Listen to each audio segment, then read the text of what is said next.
Welcome to SK தகவல். So இந்த சேனலில் டிப்ளமோ பாலிடெக்னிக் ஸ்டூடெண்ட்ஸுக்கு தேவையான எல்லா இன்ஃபர்மேஷனும் கொடுத்துட்ருக்கோம். இது வரைக்கும் இந்த சேனலை சப்ஸ்கிரைப் பண்ணாமல் இருந்தீங்க அப்படின்னா சப்ஸ்கிரைப் பண்ணிக்கோங்க.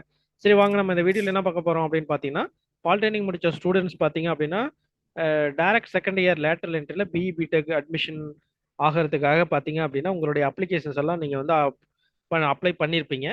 சரிங்களா? அதில் வந்து அப்ளிகேஷன் அப்ளை பண்ணுறது தனியாக இருக்கும். அதுக்கப்புறம் சர்டிஃபிகேட் அப்லோட் பண்ணுறது வந்து தனியாக கொடுத்துருப்பாங்க, ஆப்ஷன்ஸ் கொடுத்துருப்பாங்க. அதில் வந்து நீங்கள் என்ன இதுக்கு என்ன கோட்டா இப்போ பார்த்தீங்க அப்படின்னா ஸ்போர்ட்ஸ் கோட்டா இருக்குது, எக்ஸ் சர்வீஸ்மென் கோட்டா இருக்குது, நார்மல் அப்ளை பண்ணுறது இருக்குது. சரிங்க? அந்த மாதிரி ஸ்பெஷல் கோட்டா ஏதாவது இருந்துச்சு அப்படின்னா அந்த அந்த ஸ்பெஷல் கோட்டாக்கு உண்டான சர்டிஃபிகேஷன் நார்மலாக நீங்கள் அப்ளை பண்ணாலும் அதுக்கு உண்டான சர்டிஃபிகேட்ஸ் எல்லாம் வந்து கேட்டிருக்கோம். அதெல்லாம் வந்து சரியாக அப்லோட் பண்ணியிருக்கீங்களா இல்லையா அப்படின்னு சொல்லிட்டு என்ன பண்ணுவாங்க அப்படின்னு பார்த்தீங்கன்னா டோட் சைட்லேருந்து வெரிஃபை பண்ணுவாங்க. சரி, அப்படி வெரிஃபை பண்ணதுக்கப்புறம் உங்களுக்கு நீங்கள் வந்து அப்லோட் பண்ண சர்டிஃபிகேட்லாம் ஓகேவா இல்லையா அப்படின்னு சொல்லிட்டு உங்களுக்கு மெசேஜ் வந்து அந்த லாகின்குள்ளேயே நீங்க போய் பார்த்துக்கலாம். சரிங்களா? சரி, ஓகே. அது என்னையிலேருந்து பண்றாங்க, என்னைக்கு என்னைக்கு வரைக்கும் பண்ணுவாங்க அப்படிங்கிறத பத்தி தான் இந்த வீடியோல வந்து தெளிவா பார்க்க போறோம். சரிங்களா?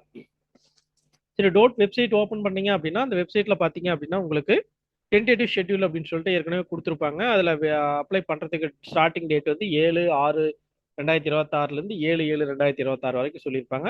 சர்டிபிகேட் அப்லோட் பண்றதும் 7/6/2026 7/7/2026 வரைக்கும். அதுக்கப்புறம் சர்டிபிகேட் வெரிஃபிகேஷன் அப்படின்னு சொல்லிட்டு கொடுத்துருப்பாங்க. 24 ஜூன்ல இருந்து 8 ஜூலை வரைக்கும் நீங்க அவங்க என்ன பண்ணுவாங்க அப்படின்னு பாத்தீங்கன்னா, நீங்க அப்ளிகேஷன் எல்லாம் போட்டிருப்பீங்க. போட்ட அப்ளிகேஷனுக்கு தேவையான டாக்குமெண்ட்ஸ் எல்லாம் கரெக்டா, சர்டிபிகேட்ஸ் எல்லாம் கரெக்டா அப்லோட் பண்ணிருக்கீங்களா, கரெக்டா வச்சிருக்கீங்களா, இல்ல வேற ஏதாவது நீங்க அப்லோட் பண்ணிட்டீங்களா அப்படிங்கிற மாதிரி வந்து என்ன பண்ணிருப்பாங்க அப்படின்னு பாத்தீங்கன்னா அவங்க வந்து செக் பண்ணுவாங்க. செக் பண்ணதுக்குண்டான டேட் வந்து பாருங்க 24 ஜூன் 2026 இருந்து 8 ஜூலை 2026 வரைக்கும் வந்து நீங்க வந்து அவங்க வந்து என்ன பண்ணுவாங்கன்னா நீங்க அப்லோட் பண்ண சர்டிபிகேட் எல்லாமே வெரிஃபை பண்ணுவாங்க.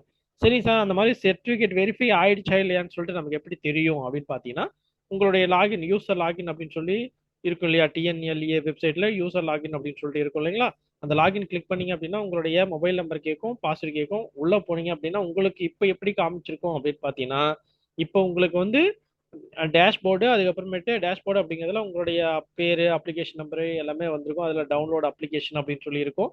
அதுக்கு கீழே அப்லோடு டாக்குமெண்ட்ஸ் அப்படின்னு சொல்லி பட்டன்லாம் கொடுத்துருப்பாங்க. இப்போ இதே நாளைக்கு பார்த்தீங்க அப்படின்னா அப்லோட் பண்ணவங்களுக்கு டாக்குமெண்ட்லாம் அப்லோட் பண்ணவங்களுக்கு பார்த்தீங்க அப்படின்னா உங்களுக்கு ஸ்டேட்டஸ் அப்படின்னு சொல்லிட்டு ஸ்டேட்டஸ் வந்து டிஸ்ப்ளே ஆகும். சரிங்களா? ஸ்டேட்டஸ் எந்த மாதிரி ஆகும் அப்படின்னு பாருங்க இந்த மாதிரி பார்த்தீங்கன்னா உங்களுக்கு டிஸ்ப்ளே வந்திருக்கும். Application status, certificate verification status, comment அப்படின்னு சொல்லிட்டு அப்ளிகேஷன் ஸ்டேட்டஸ் அப்படிங்கிறதுல ப்ரொவிஷனல் டேட்டா வெரிஃபை ஆயிடுச்சு. அதுக்கப்புறம் மார்க் எல்லாம் பார்த்தீங்கன்னா கன்சர்ன் அத்தாரிட்டி வந்து வெரிஃபை பண்ணிட்டு இருக்காங்க. ஃபர்தரா உங்களுக்கு ஏதாவது அப்டேட் வேணும் அப்படின்னா வெப்சைட் வந்து பார்த்துட்டே இருங்க அப்படிங்கிற மாதிரி வந்து சொல்லியிருக்காங்க. ஸோ வெரிஃபை ஆயிடுச்சு அப்படின்னா இதுல சர்டிஃபிகேட் வெரிஃபிகேஷன் ஸ்டேட்டஸ் அப்படிங்கிற இடத்துல வெரிஃபைட்னு ஒரு மெசேஜ் இருக்கும். அதுக்கப்புறம் கமெண்ட் அப்படிங்கிறதுல நோ கமெண்ட்ஸ் ப்ரொவைடட் இருக்கும். சப்போஸ் நம்மளுடைய சர்டிஃபிகேட்ல ஏதாவது ப்ராப்ளம் இருக்கு, சரியா அப்லோட் பண்ணல அப்படின்னா இந்த இடத்துல சொல்லியிருப்பாங்க, நீங்க வந்து இந்த பர்டிகுலர் சர்டிஃபிகேட் வந்து சரியா அப்லோட் பண்ணலாம், அல்லது இந்த இந்த சர்டிஃபிகேட் வந்து நீங்க அப்லோட் பண்ணாம விட்டுட்டீங்க அப்படிங்கிற மாதிரியான இது டீட்டெயில்ஸ் எல்லாமே பார்த்தீங்க அப்படின்னா உங்களுக்கு இந்த இடத்துல வந்து டிஸ்ப்ளே பண்ணி காமிப்பாங்க. அதை வச்சு நீங்க என்ன பண்ணலாம், மறுபடியும் நீங்க வந்து அப்லோட் பண்ணிக்கலாம். சரிங்களா? அப்லோட் பண்ணிக்கலாம். அதே சமயத்துல கடைசி டேட் வந்து பாத்தீங்க அப்படின்னா சர்டிபிகேட் அப்லோட் பண்றதுக்கு உண்டான அவங்க செக் பண்றதுக்கு உண்டான லாஸ்ட் டேட் வந்து 24 ஜூன்ல இருந்து 8 ஜூலை வரைக்கும் வந்து அவங்க செக் பண்ணுவாங்க. சரியா? நீங்க ஒவ்வொருத்தரையும் ஓப்பன் பண்ணி பார்த்துட்டு இருங்க. இல்லைன்னா அப்படி வெரிஃபை ஆகாம இருந்துச்சுன்னா அந்த இடத்துல சப்போஸ் இப்ப நாளைக்கே நீங்க ஓப்பன் பண்ணீங்க அப்படின்னா இன் ப்ராக்ரஸ் அப்படின்னு தான் வரும். நாளைக்கே நீங்க ஓப்பன் பண்ணீங்க அப்படின்னா இந்த இடத்துல சர்டிஃபிகேட் வெரிஃபிகேஷன் ஸ்டேட்டஸ் அப்படிங்கிற இடத்துல இன் ப்ராக்ரஸ் அப்படின்னு சொல்லி வந்திருக்கும். அப்படின்னா என்ன அர்த்தம்? இன்னும் வெரிஃபிகேஷன் வந்து போயிட்டு இருக்குன்னு சொல்லி அர்த்தம். எப்போ நீங்க ஒவ்வொரு நாளும் ஓப்பன் பண்ணி பாருங்க, எப்போ நமக்கு வெரிஃபைன்னு வந்துருச்சுன்னா நம்ம வந்து அதுக்கு மேல ஒன்றும் பிரச்சனை இல்லை, நம்ம சர்டிஃபிகேட் எல்லாம் ஓகேன்னு அர்த்தம். சரிங்களா? அது வர வரைக்கும் நீங்க டெய்லியுமே வந்து பார்த்துக்கிட்டே இருங்க. சரிங்களா? சரி, ஓகே. இந்த இன்ஃபர்மேஷன் வந்து உங்களுக்கு யூஸ்ஃபுல்லா இருந்திருக்கும்னு நினைக்கிறேன். அப்படி யூஸ்ஃபுல்லா இருந்துச்சு அப்படின்னா இந்த வீடியோக்கு ஒரு லைக் கொடுங்க. அதே சமயத்துல மறக்காம இந்த சேனலை சப்ஸ்கிரைப் பண்ணிக்கோங்க. சரிங்களா? அப்பதான் நான் வந்து அடுத்தடுத்த வீடியோ போடுறதுக்கு எங்களுக்கும் கொஞ்சம் யூஸ்ஃபுல்லா இருக்கும். சரிங்களா? சரி, ஓகே. தேங்க்யூ ஃபார் வாட்சிங்.